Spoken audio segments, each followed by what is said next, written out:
시 한 편을 여러분들에게 낭송해 드리겠습니다. 용서라는 시입니다. 사실은 용서하지 않는 나 자신을 용서하기 힘든 날이 있습니다. 뭐라고 변명조차 할 수 없는 나의 부끄러움을 대신해 오늘은 당신께 고운 꽃을 보내고 싶습니다.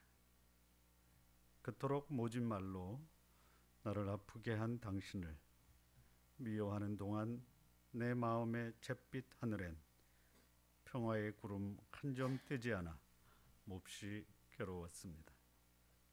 이젠 당신보다 나 자신을 위해서라도 당신을 용서하지 않을 수 없습니다. 나는 참 이기적이죠. 나를 바로 보게 도와준 당신에게 고맙다는 말을 아직은 용기가 없어 이렇게 꽃다발로 대신하는 내 마음을 받아주십시오.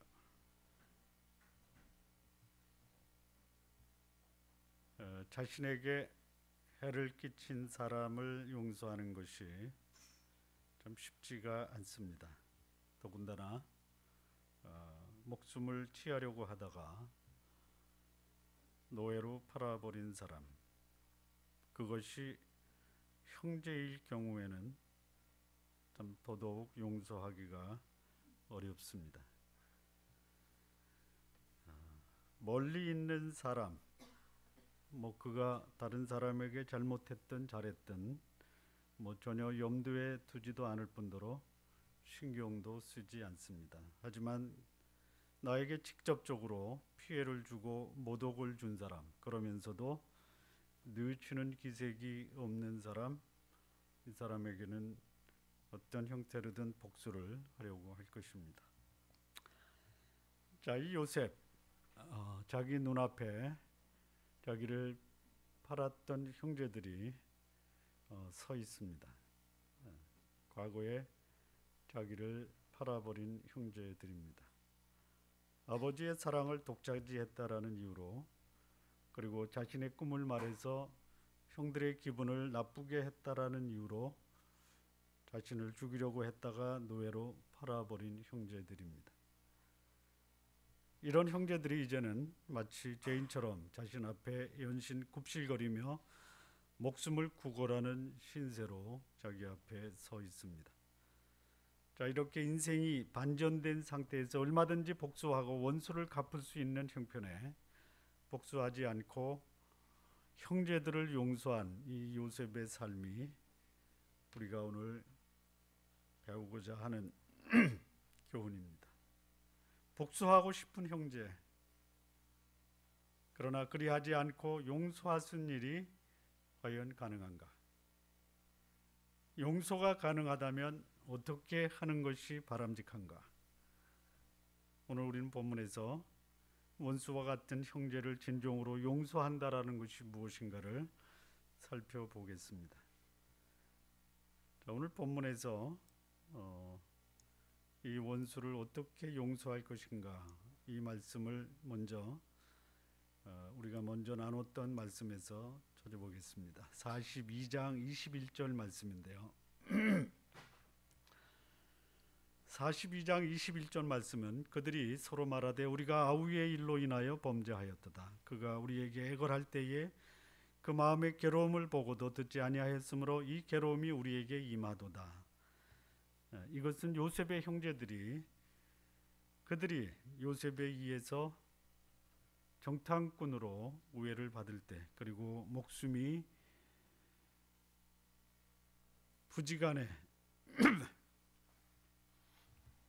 사라질 수도 있는 그 상황에서 요셉의 형제들이 서로 보고 자신의 과거의 잘못을 회개하는 것입니다.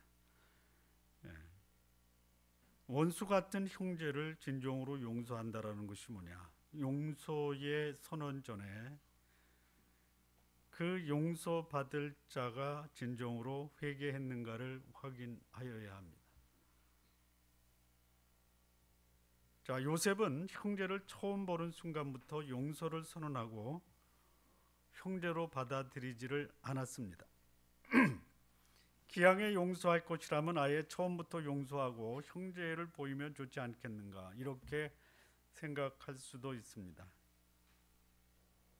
만약에 처음 만나는 순간에 자신의 정체를 밝히고 형제들에 대한 용서를 선언하면 문제가 생길 수 있습니다. 또 용서에 대한 가치도 훼손될 수 있습니다.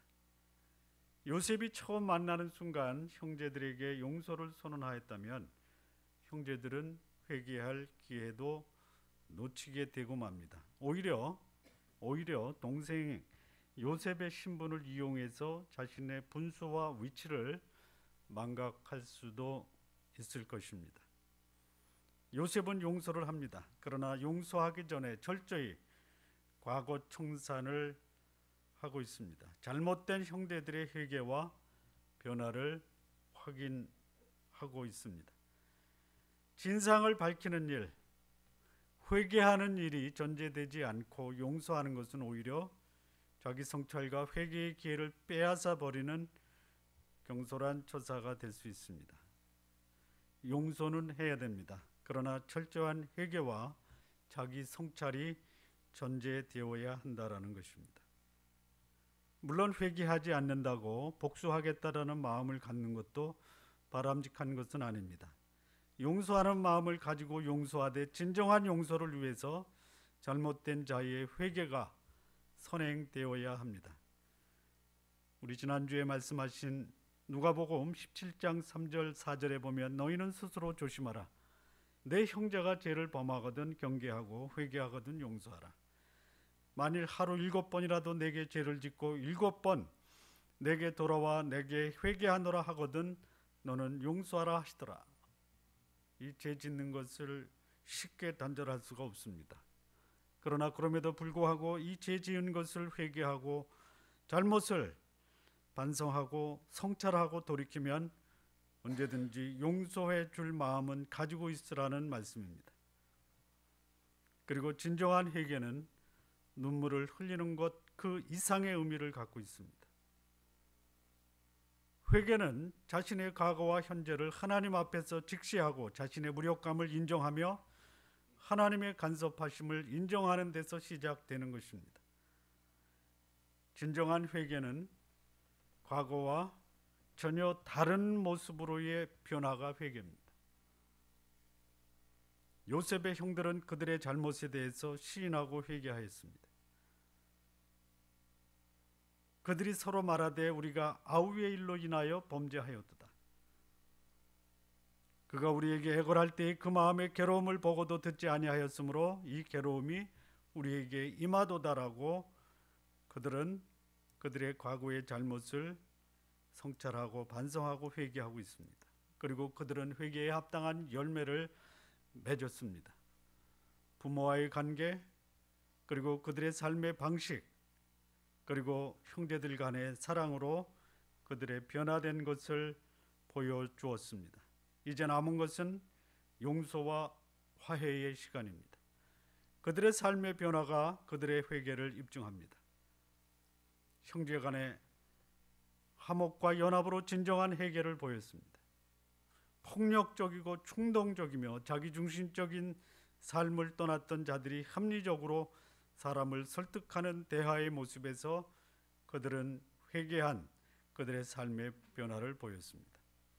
자, 용서는 해야 됩니다. 그러나 우선 잘못된 자의 회개가 선행되어야 회개가 수반되어 나타나는 것입니다. 자, 진정한 용서는 두 번째 무엇을 의미하는가?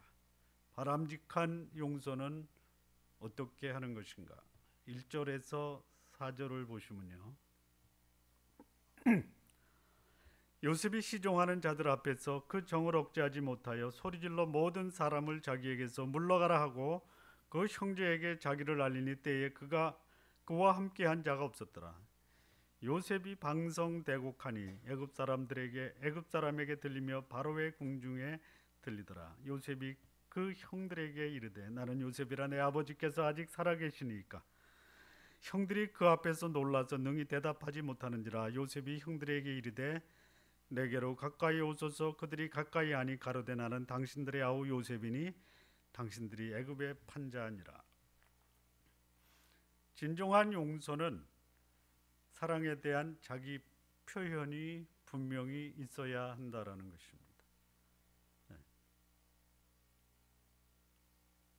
진정한 회개를 했다라는 것을 확인하면 이제 그 용서를 선언하고 자신의 정체를 밝혀야 됩니다. 진정한 용서는 선포되어야 합니다.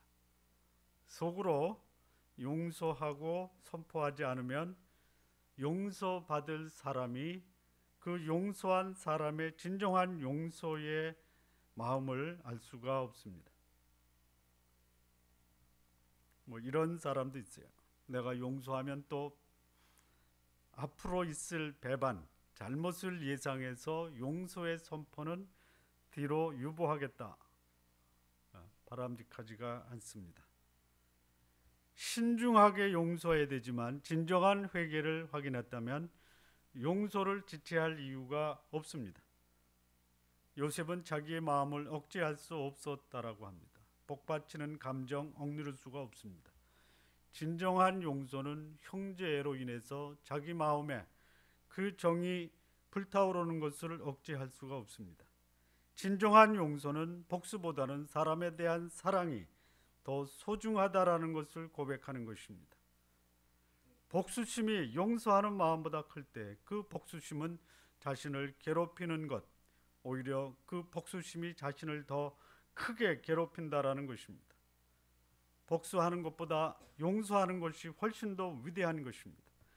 진정한 자유와 용기는 복수하는 데 있는 것이 아니라 용서할 수 없는 자를 진정으로 용서하고 그 용서를 공개적으로 선포하는 것입니다. 용서하고 났더니 요셉의 마음속에 주체할 수 없는 그 감격과 눈물이 쏟아져 나옵니다. 그 눈물이 또 그 울음이 얼마나 컸는지 요셉의 집에서 바로의 궁전까지 들렸다. 요셉의 집이 바로의 궁전 바로 옆에 붙어 있었던 것 같습니다. 모릅니다. 그런데 어쨌든 요셉의 울음소리는 바로의 궁전까지 들렸다라고 합니다. 얼마나 그 사랑의 감정이 컸으면 그 감격과 그 감격에 대한 통곡이 밖에까지 들렸겠습니까? 이것이 진정한 용서입니다. 요셉은 용서의 선포로 형제들과의 막혀있던 담을 헐어버린 것입니다. 그리고 비로소 요셉도 자기 안에 묻어두었던 과거의 불행으로부터 벗어날 수가 있었던 것입니다. 용서는 자신을 묶고 있던 과거의 불행을 떨쳐버리는 것입니다. 그리고 진정한 용서는 자신 안에 있는 진정한 가족에 대한 사랑을 확인하는 것입니다. 용서하지 않는 사람, 용서하지 않았던 그 사람의 포로로 자신을 묶어두는 것, 이것을 선언하고 가족에 대한 사랑을 공개적으로 보여줌으로 자신을 자유케 하는 선물을 받게 되는 것입니다. 세 번째입니다. 진정한 용서는 무엇인가? 어떻게 하는 것이 바람직한 용서의 방법인가? 5절에서부터 8절입니다. 당신들이 나를 이곳에 팔았으므로 근심하지 마소서. 한탄하지 마소서. 하나님이 당신을 구원하시려고 나를 당신들 앞서 보내셨나이다. 이 땅에 2년 동안 흉년이 들었으나 아직 5년은 기경도 못하고 추수도 못할지라. 하나님이 큰 구원으로 당신들의 생명을 보존하고 당신들의 후손을 세상에 두시려고 나를 당신들 앞서 보내셨나니 그런즉 나를 이리로 보낸 자는 당신들이 아니요 하나님이시라. 하나님이 나로 바로의 아비를 삼으시며 그 온 집에 주로 삼으시며 애굽 온 땅의 치리자로 삼으셨나이다. 자, 진정한 용서는 뭐냐? 과거의 그 불행한 경험, 그 불행한 경험이 하나님의 계획과 섭리 속에 있었고 또 과거의 불행을 하나님의 관점에서 보아야 한다라는 것이. 상대의 허물을 오히려 하나님의 계획과 섭리로 받아들였다라는 것입니다. 나 스스로 자원하는 마음으로 용서를 선포하고 용서해 주는 것이 결코 쉬운 일이 아닙니다. 죽이려고 하다가 노예로 팔아버린 형제들, 결코 용서가 쉽지가 않습니다. 그러나 이 불행의 배후에, 이 배후에서 역사하시는 하나님을 볼 수 있다면, 그리고 하나님의 계획과 섭리 속에서 이루어졌다라면은 용서도 불가능한 일이 아닙니다. 당할 때는 힘들지만 후에 돌이켜보면 그 당한 것으로 인해서 내 인생에 예상치 못한 복들이 찾아온다면 나에게 불행을 준 사람들은 오히려 하나님의 도구가 되어 나를 복되게 하신 통로가 되었다라는 것입니다. 이것이 믿음의 안목으로 나의 불행을 보는 신앙인의 진정한 믿음입니다. 우리는 당장 괴로우면 그것에 대한 괴로움을 극복하려고 애를 쓰고 나에게 괴로움을 준 사람에게 부정적인 감정을 갖습니다. 그것이 사람입니다. 그러나 조금 더 좀 먼 안목으로, 하나님의 안목으로, 믿음의 안목으로 볼 수 있다면 아직은 복수하기에 좀 이른 감이 있지 않냐라는 것이, 요셉이 이런 고백을 하고 있습니다. 형들의 악행, 요셉을 죽이려고 했고 팔아먹은 것, 그것은 악행입니다. 그런데 하나님의 안목으로 보니까 하나님이 우리 가족 전체를 구원하기 위해서 하나님이 그렇게 형들을 이용해서 나를 애굽으로 보냈다라는 하나님의 계획이라고 형들을 위로하고 있습니다. 이 대단한 반전입니다. 자기를 죽이려고 했던 형들을 오히려 하나님은 우리 모두를 위해서 당신들을 이용했던, 소위 당신들은 하나님의 도구였습니다.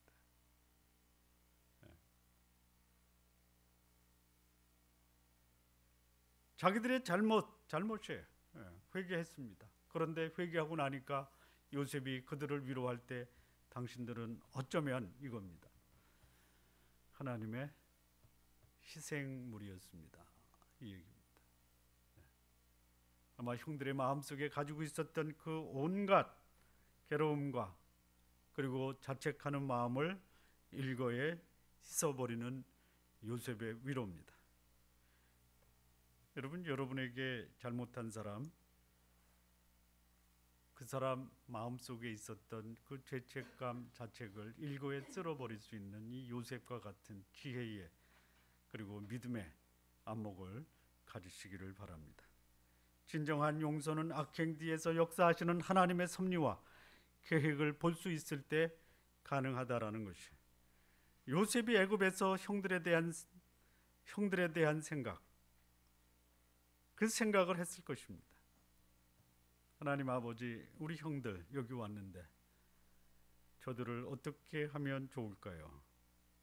그렇게 요셉은 하나님께 형들에 대한 하나님의 뜻을 물었을 것입니다.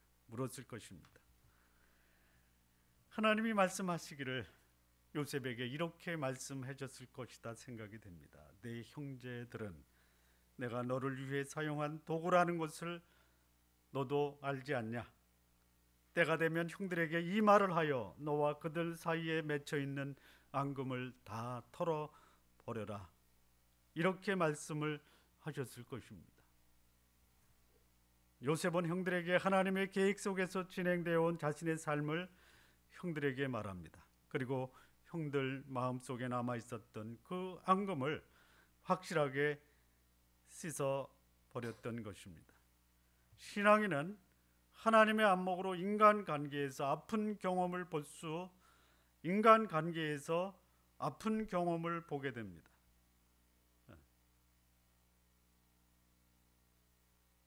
다시 하겠습니다. 신앙인이 하나님의 안목으로 인간관계에서 겪었던 아픈 경험을 하나님의 안목으로 볼 수 없다면 이보다 더 큰 불행이 없습니다.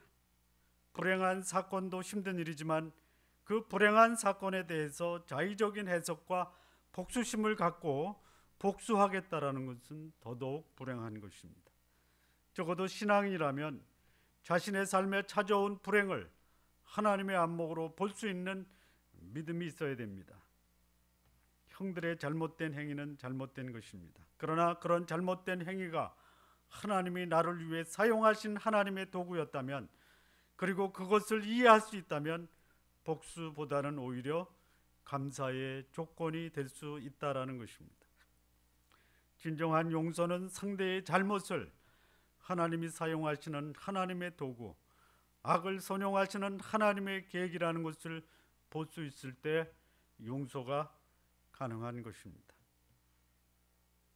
자, 네 번째입니다. 네 번째. 11절 말씀을 좀 보겠습니다. 흉년이 아직 5해가 있으니 내가 거기서 아버지를 봉양하리이다. 진정한 용서는 뭐냐? 상대방의 현실적 필요를 채울 수 있어야 합니다.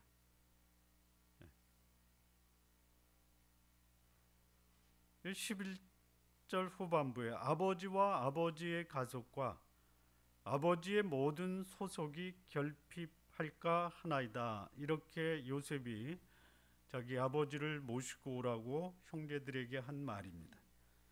진정한 용서는 선포해야 됩니다.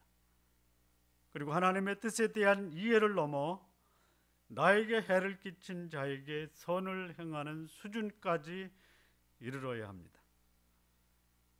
로마서 12장 20절에 내 원수가 줄이거든 먹이고 목마르거든 마시우라. 그리함으로 내가 숯불을 그 머리에 쌓아 놓으리라. 자, 원수가 줄이거든 먹이고 목마르거든 마시우라. 이게 원수에 대한 하나님의 뜻입니다. 모든 하나님의 백성들이 원수에게 어떻게 해야 되느냐? 줄이거든 먹이고 목마르거든 마시우라. 그렇게 하는 것이 숯불을 그 머리에 쌓아 놓으리라. 숯불을 머리 위에 쌓아두면 어떻게 됩니까? 에? 뜨겁군요. 아주 그냥 싸늘하게 식어졌던 이 머리를 활활 타오르게 녹여낸다라는 것이죠. 진정한 용서가 뭐냐? 원수 되었던 자에게 그의 부족함과 필요를 채울 때 그 용서가 완성이 되는 것입니다. 용서는 선포해야 됩니다. 그리고 그 잘못에 대한 하나님의 뜻을 발견합니다. 그러나 그 진정한 용서의 완성은 그 원수되었던 자의 부족함과 결핍을 채울 때 비로소 용서는 완성이 되는 것입니다. 원수가 아닌 자의 필요도 채우지 못하는데, 아니 가족들 중에 헐벗은 자의 필요도 채우지 못하는 것이 현실인데, 과거에 나에게 해를 끼친 가족에게 어떻게 그 필요를 채우란 말인가 라고 질문할 수도 있습니다. 그런데 하나님은 원수의 필요를 채우는 것이 진정으로 용서했다라고 말씀하십니다. 용서는 선포가 중요합니다. 하나님의 섭리를 이해하는 것도 중요합니다. 그러나 더 나아가 용서받는 상대가 자신들이 진정으로 용서를 받았다고 확신하는 것이 훨씬 더 중요합니다. 진정한 용서는 도움을 받을 수 없는 상대에게 상대의 필요를 채움으로 상대방이 내가 진정으로 용서받았다라는 확신을 갖도록 도와주어야 합니다. 미운 자식 떡 하나 더 주라라는 말이 아닙니다. 미워서 주는 것이 아닙니다. 용서했기 때문에, 그리고 사랑했기 때문에 그 용서와 사랑의 증거를 상대의 필요를 채움으로 보여주라는 것입니다. 마무리 짓겠습니다. 우리는 용서를 받아야 합니다. 또한 용서를 하면서 살아야 할 존재입니다. 내가 용서해 주지 않으면 나도 용서를 받을 것을 기대하지 말아야 합니다. 용서는 상대를 자유롭게 합니다. 또한 용서는 용서한 나를 자유롭게 하는 것입니다.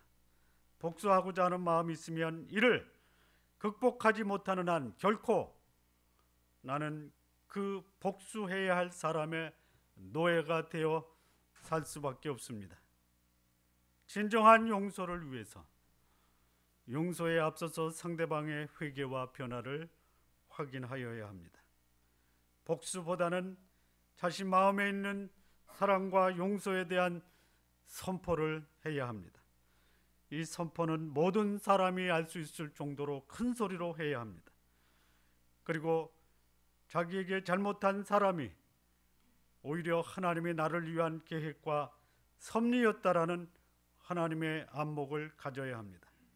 그리고 적극적으로 상대방의 필요와 부족함을 채울 수 있는 관대함, 그리고 긍휼의 삶을 보여줄 때 진정으로 용서했다라는 것을 보여주는 것입니다. 쫀나무교회 성도 여러분, 신앙인에게도 원수 같은 사람이 없을 수가 없습니다. 그러나 그 원수 같은 자에게 복수하는 것은 나도 나를 해치고 내가 상대방을 해치는, 모두를 해치는 결과를 가져옵니다. 우리 주 예수 그리스도의 모범이 있습니다.